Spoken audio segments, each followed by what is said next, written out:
kepada Abu Sa'id Al-Khudri, wasiat Rasulullah Sallallahu Alaihi Wasallam apakah yang dibebankan dumateng panjenengan wahai guru kami Abu Sa'id Al-Khudri? Beliau mengatakan bahwa Rasulullah Sallallahu Alaihi Wasallam bersabda, qala Rasulullah Sallallahu Alaihi Wasallam, innahu ya'tikum aqwamun yata'allamuna minkum al-Qur'an. Sesungguhnya akan datang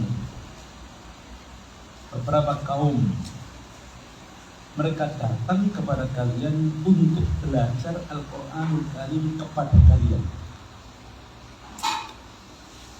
Karena itulah pesan Rasulullah kepada para sahabat-sahabat yang menjadi guru dari Al-Qur'anul Karim, diperintah oleh Rasulullah SAW, fastausu bihim khairan.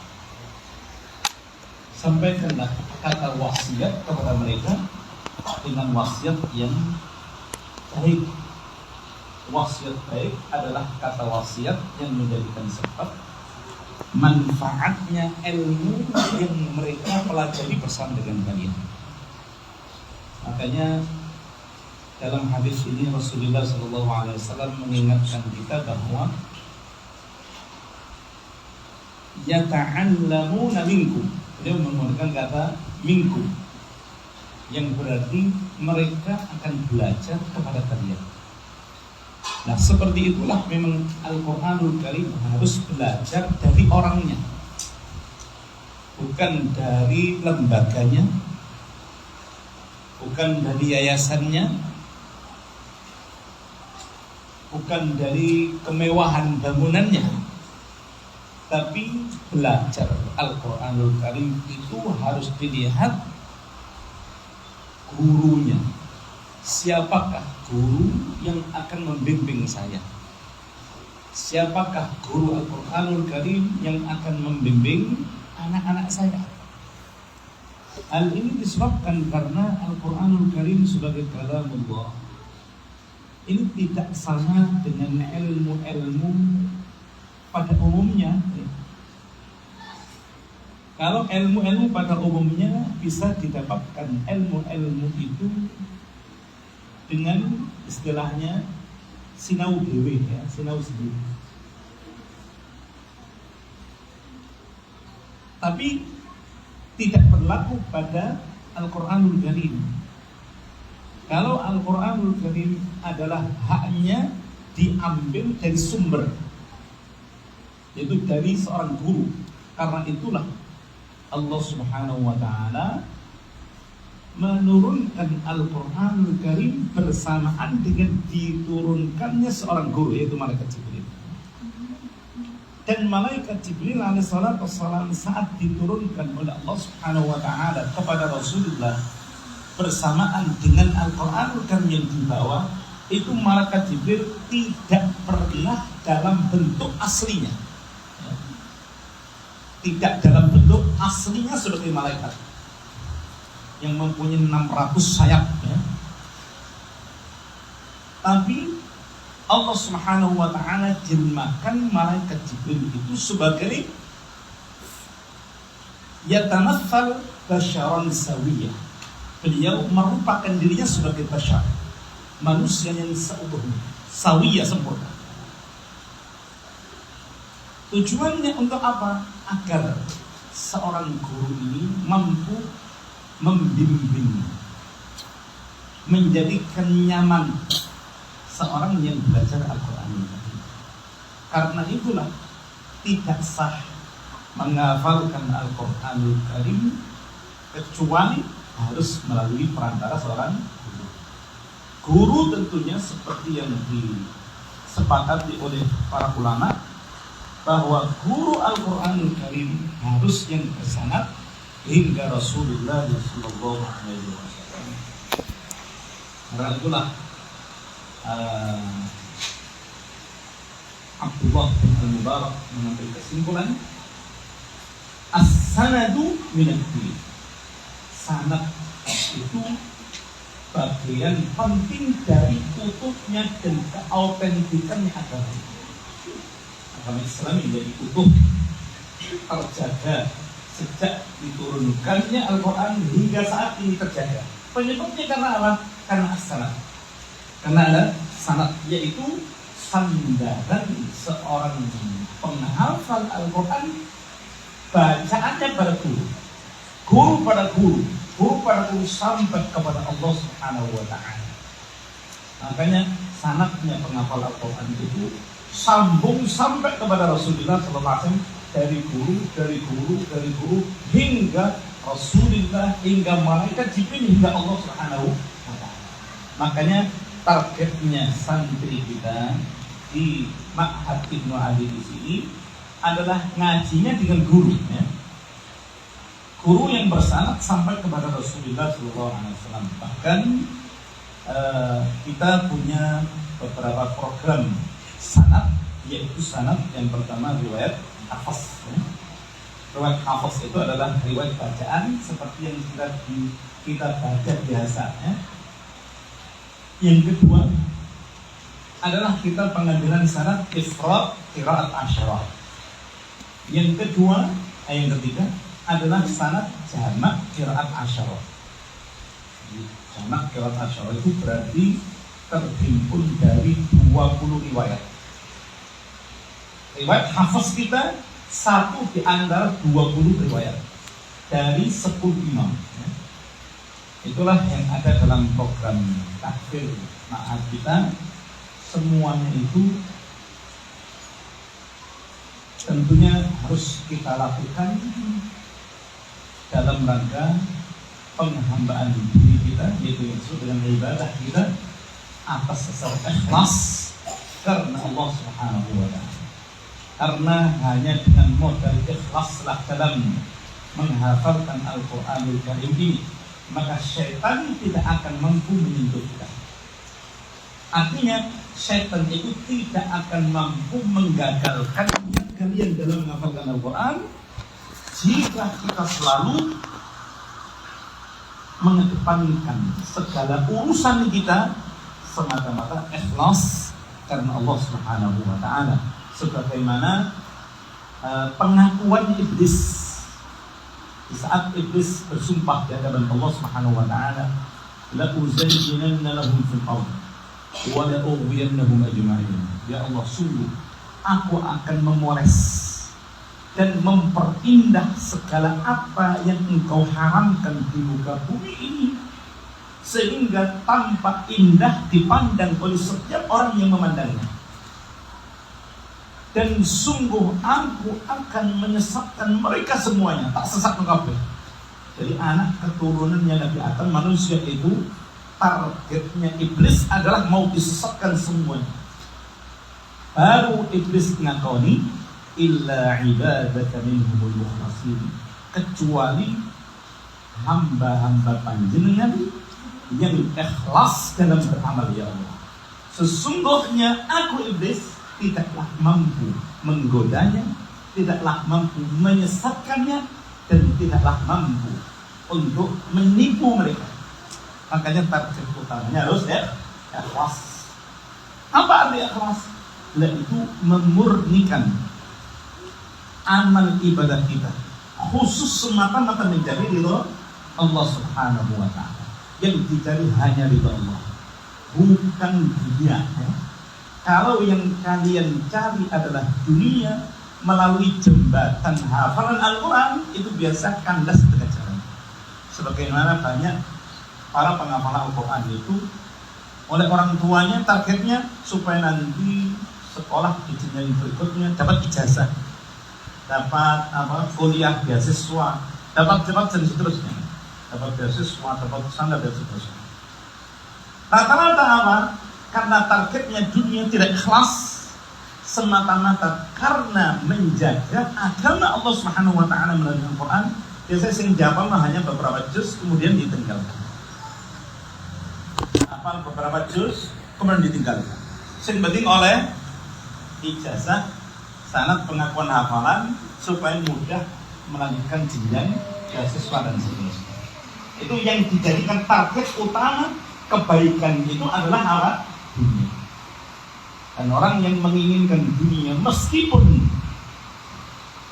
mereka menggunakan fasilitas agama itu Al-Qur'anul Karim, kata Allah Subhanahu wa taala, "Wa ma lahu fil akhirati min khalaq." Dia tidak akan mendapatkan sedikit pun bagian di akhirat. Disebabkan karena apa? Targetnya hanya dunia. Dunia bisa dia dapatkan, tapi akhirat tidak akan pernah dianugerahkan oleh Allah kecuali hanya diberikan pada siapa? Orang-orang yang ikhlas. Karena itu yang paling utama yang harus ditanamkan oleh adik-adikku sekalian dan wali santri dalam wali santri wali monggo ditanamkan ikhlas. Kita serahkan sepenuhnya putra putri panjenengan ini kepada Allah Subhanahu wa taala untuk khidmah sepenuhnya menjaga Al-Qur'anul Karim, dengan harapan usaha kita menjaga Al-Qur'anul Karim, Allah Subhanahu wa taala akan menjaga putra putri panjenengan dari kemaksiatan, ya? Menjaga putra putri panjenengan dari kehinaan, dari kebinasaan di dunia hingga di akhirat nanti, barokah syafaat Al-Qur'anul Karim.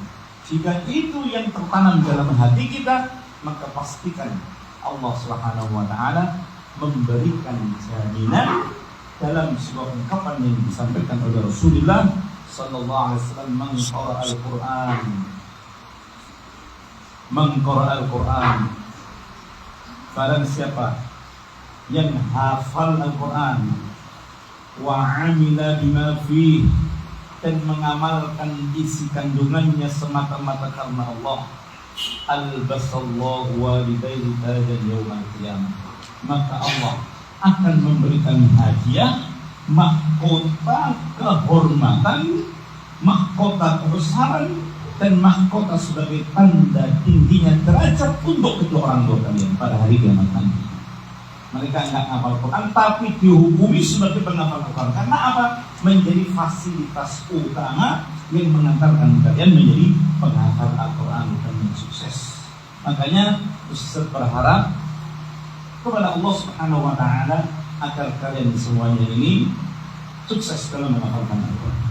Tidak ada yang kandas di tengah jalan disebabkan karena tertipu oleh rayuan dan godaan setan yang tertutup. Jelas nggih? Alhamdulillah rabbil alamin. Nah, untuk bisa sampai pada kesuksesan, Allah Subhanahu wa taala berpesan kepada kita untuk melakukan 3 hal. Ya, supaya kita bisa sampai pada kesuksesan dalam menghafalkan Al-Qur'an, Allah Subhanahu wa taala memerintahkan kita untuk melakukan 3 hal. Apa 3 hal itu? Yang pertama, khudhu ma atainakum biquwwah. Ambillah Al-Qur'anul Karim ini dengan kuat. Artinya nek ngapal Al-Qur'an, murajaah kah, atau nambah hafalan Al-Qur'an kah, atau memahami kah yang berkaitan dengan Al-Qur'an, maka kerahkan seluruh kekuatan kalian untuk mengusir apa? Al-ajz wal kasal, untuk mengusir dan melawan kondisi lemah dan malas, ya. Apa? Kondisi lemah dan malas. Sebab tantangannya penghafal Al-Quran itu, karena yang paling banyak digunakan oleh penghafal Al-Quran adalah otaknya, ya. Menghafal di sini, malas. Biasanya gampang lesu, gampang letih, gampang capek, sehingga kondisi lemah, malas. Karena itu kalau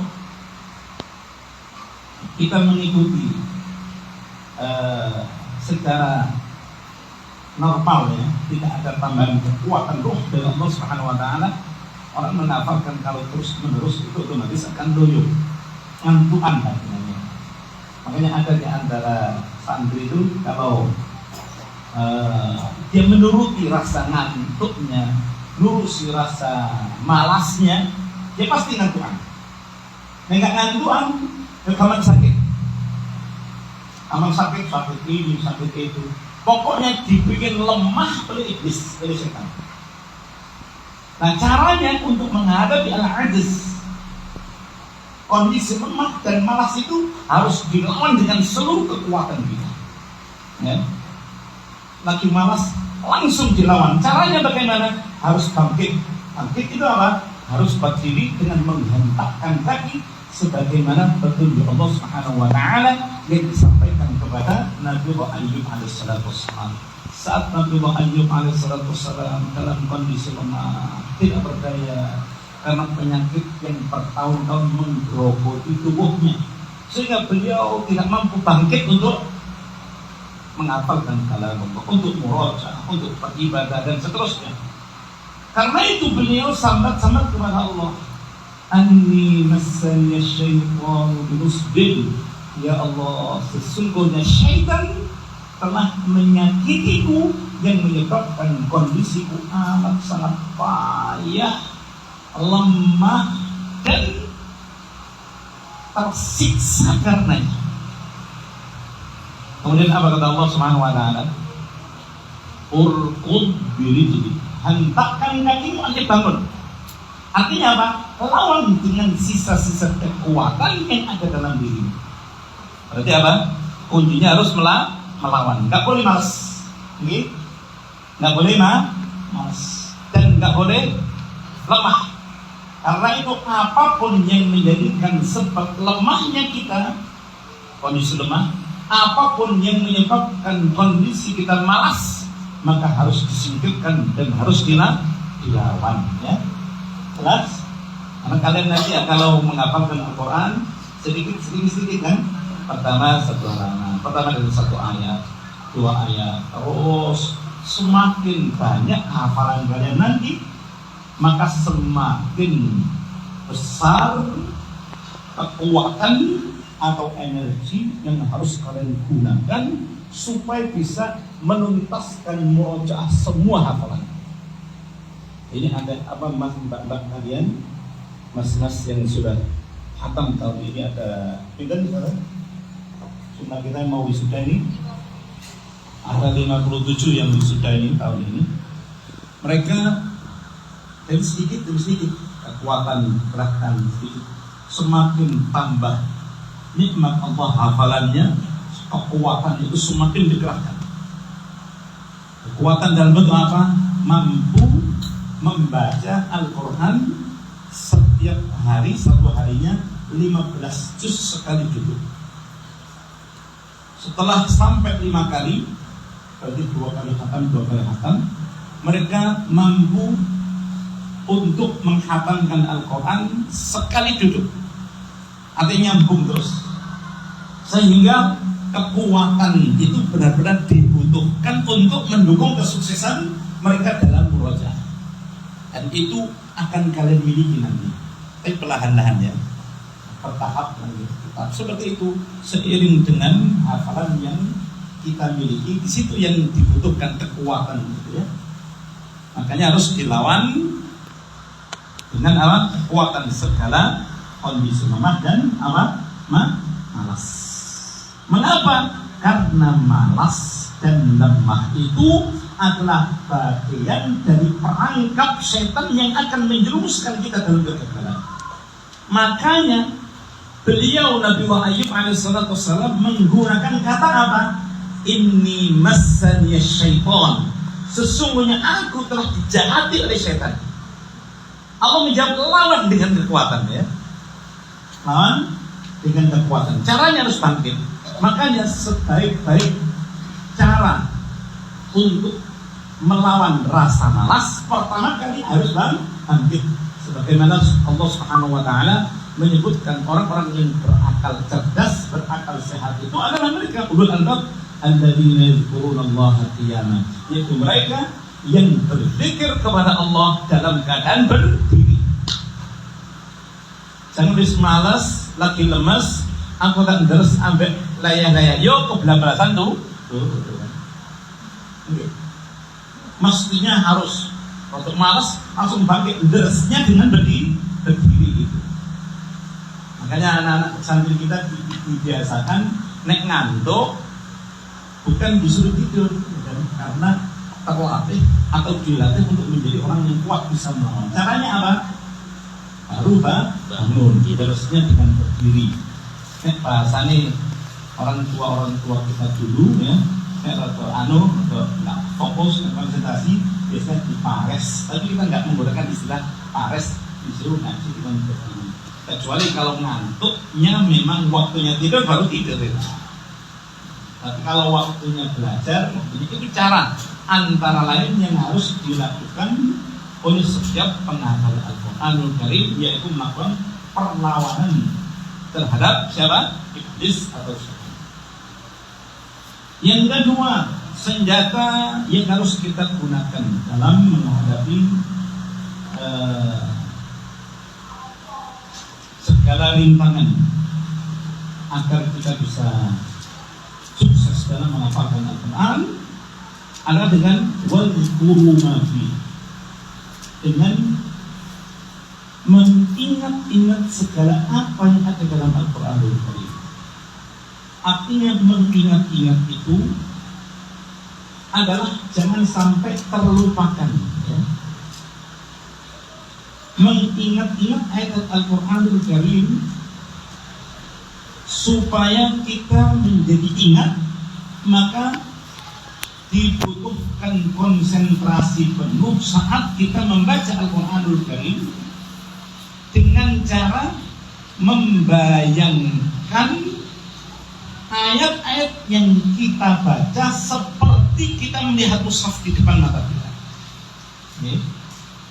Sebagaimana hal ini diungkapkan oleh Sayyidina Ali karramallahu wajhah saat beliau pertama kali mengadu kepada Rasulullah SAW atas lemahnya hafalan dia dan gampang lupa. Okay. Beliau sambat-sambat kepada Nabi tersebut demikian. Kalau kok ngapal Al-Quran pagi hafal, sore hilang. Sore hafal, pagi hilang. Bahkan sakit melampah dengan cepat, amat sangat lambat. Kemudian Nabi memberikan petunjuknya seperti yang akan kalian hafalkan. Petunjuknya itu adalah Rasulullah SAW bersabda, "Shalli lailatal Jumu'ah arba'a raka'atin." Ya, sholatlah pada malam Jumat sebanyak 4 rakaat. Rakaat pertama setelah surah Al-Fatihah, bacalah surah Alif Lam Mim Sajdah. Ya. Bacalah surah apa? Alif Lam Mim Sajdah, yaitu surah Sajdah. Yasin. Rakaat pertama Yasin. Kemudian baru rakaat kedua surah Ad-Dukhan. Ya, surah apa? Ad-Dukhan. Rakaat ketiga baru surah Yasin. Kemudian rakaat keempat setelah Al-Fatihah membaca Tabarak Al-Mulk. Surah apa? Tabarak Al-Mulk. 4 surat itu lakukan kata Rasulullah SAW setelah salat dengan membaca doa, Allahumma arhamni bi tarkil ma'asi abadan ma abqaitani warhamni an atakallafa ma la ya'nini warzuqni husnan nazari fima yurdika anni Allahumma badi'as samawati wal ardi, dan seterusnya. Lakukan selama 3 hingga 5 kali tujab bi'idznillah. Jika kamu melakukan 3 kali setiap malam Jumat, selama 3 kali atau 5 kali, pokoknya sampai hari ganjil ya, atau 7 kali tujab bi'idznillah, pasti Allah Subhanahu wa ta'ala akan mengijabahi doamu, yaitu doa dikuatkannya hafalanmu. Kata Ibnu Abbas yang menceritakan hadis ini, aku melihat dilakukanlah wasiat Rasulullah SAW oleh Sayyidina Ali antara 5 hingga 7 malam. Datanglah beliau setelah melakukan petunjuk Rasulullah, datang beliau kepada Rasulullah SAW. menceritakan, ya Rasulullah, siang dulu sebelum saya mengamalkan sholat yang disebut dengan sholatul hifdz, saya menghafalkan 4 ayat itu cepat lupa. Nah sekarang saya menghafal setiap hari 40 ayat ka'annaha fi ra'i'ain. Setiap saya membaca itu seakan-akan saya melihat mushaf di depan mata kepala saya. Artinya apa? Ini sebagai isyarat bahwa zikir yang dimaksud itu adalah kemampuan untuk menghadirkan tulisan yang sedang kita baca seakan-akan kita melihat di depan mata kita. Itu yang dimaksud tujuan utama zikir yang diperintahkan oleh Allah Subhanahu wa taala, wadhkuru ma fi. Jelas ya? Makanya nanti kalau kalian membaca hafalan itu boleh merem, boleh menjamkan mata dalam rangka apa? Untuk membayangkan tulisannya. Oke. Artinya terus kalian hafalkan, terus kalian ulang-ulang sambil dititeni tempat-tempatnya, kalimat-kalimatnya ya dititeni saat menghafalkan, terus diulang-ulang hingga kalian mampu membayangkan tulisannya seakan-akan kalian membaca dalam mushaf. Jelas ya? Itu yang kedua. Kemudian perintah Allah Subhanahu wa taala yang ketiga agar kita sukses dalam menghafalkan Al-Qur'anul Karim, wasma'u, dan dengarkanlah sebagaimana di ayat yang lain, khudhu ma atainakum bi quwwatin wasma'u. Artinya dengarkanlah. Maksudnya apa? Pastikan bahwa pendengaran kalian tidak kalian gunakan kecuali untuk mendengarkan ayat-ayat Al-Qur'an ya, atau apa yang terkandung dalam isi kandungan ayat Al-Qur'an. Artinya apa?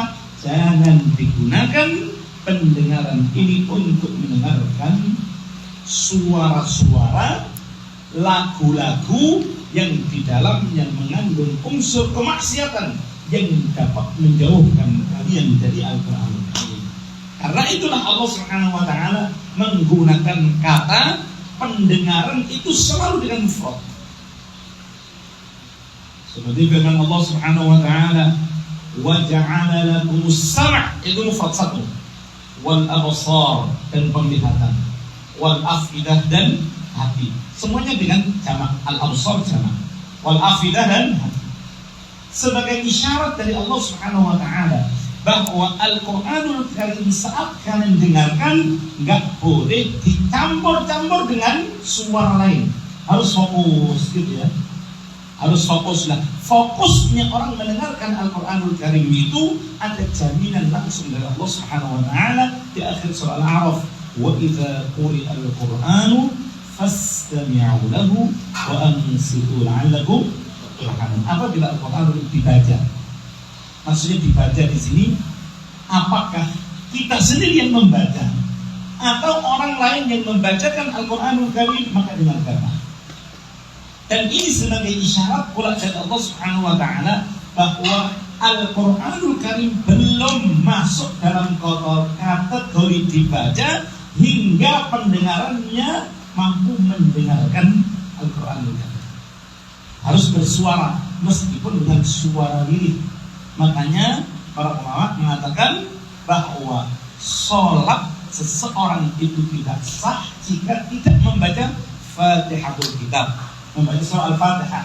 Kata-kata membaca itu harus diperdengarkan bacaannya pada telinganya sendiri minimal. Kalau makmum memperdengarkan pada, kalau imam memperdengarkan bacaannya pada makmum.